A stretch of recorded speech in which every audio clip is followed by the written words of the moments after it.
నిన్నటి రోజు నుంచి కూడా ఇజ్రాయెల్ భారీ దాడి అయితే గనక మొదలైపోయింది. వివరాలు చూస్తే గాజా స్వాధీనం, బందీలను రక్షించడమే లక్ష్యంగా మంగళవారం నాడు తెల్లవారుజాము నుంచి కూడా ఇజ్రాయెల్ తన భీకర దాడులు అయితే గనక స్టార్ట్ చేసేసింది. తాజా దాడుల్లో ఇప్పటి వరకు చూస్తే 41 మంది మృతి చెందగా మరికొందరు పదుల సంఖ్యలో గాయపడ్డారని చెప్తున్నారు. ఇందుకు సంబంధించిన వీడియోలు కూడా సోషల్ మీడియాలో వైరల్ అవుతున్నాయి.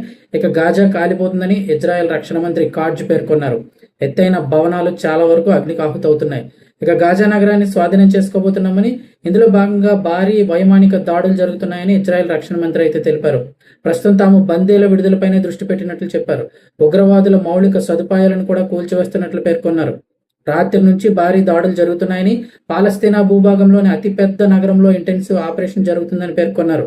హమాస్ చెరలో బందీల విడుదల కోసం తమ సైన్యం పనిచేస్తుందని ఆయన అన్నారు. ఇక వెనక్కి తగ్గేదే లేదని, మిషన్ పూర్తయ్యే వరకు వెనక్కి తగ్గమని చెప్పేసి కాడ్జ్ సోషల్ మీడియాలో రాసుకొచ్చారు. ప్రస్తుతం హమాస్ చెరలో ఇంకా 48 మంది బందీలుగా ఉన్నట్లుగా అంచనా వేస్తున్నారు. ఇందులో దాదాపు 20 మంది వరకు కూడా బ్రతికే ఉండొచ్చని భావిస్తున్నారు. అయితే గత కొంతకాలంగా హమాస్తో చర్చలు జరుపుతున్న ఫలితం లేకుండా పోయింది.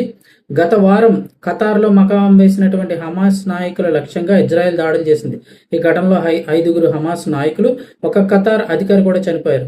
ఇది అంతర్జాతీయంగా తీవ్ర దుమారం రేపింది. ఇక ఇజ్రాయెల్ తీరును కూడా పలు దేశాలు ఖండించాయి. ఈ దాడుల వెనక తమ ప్రమేయం ఏమీ లేదని ట్రంప్ కూడా చెప్పుకొచ్చారు.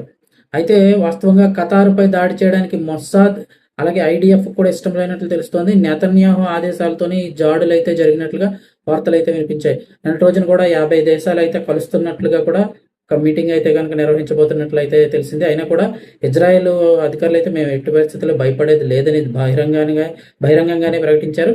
ఇప్పుడైతే కనుక నిన్న రాత్రి నుంచి కూడా పూర్తిగా దాడులను అయితే కనుక స్టార్ట్ చేశారు.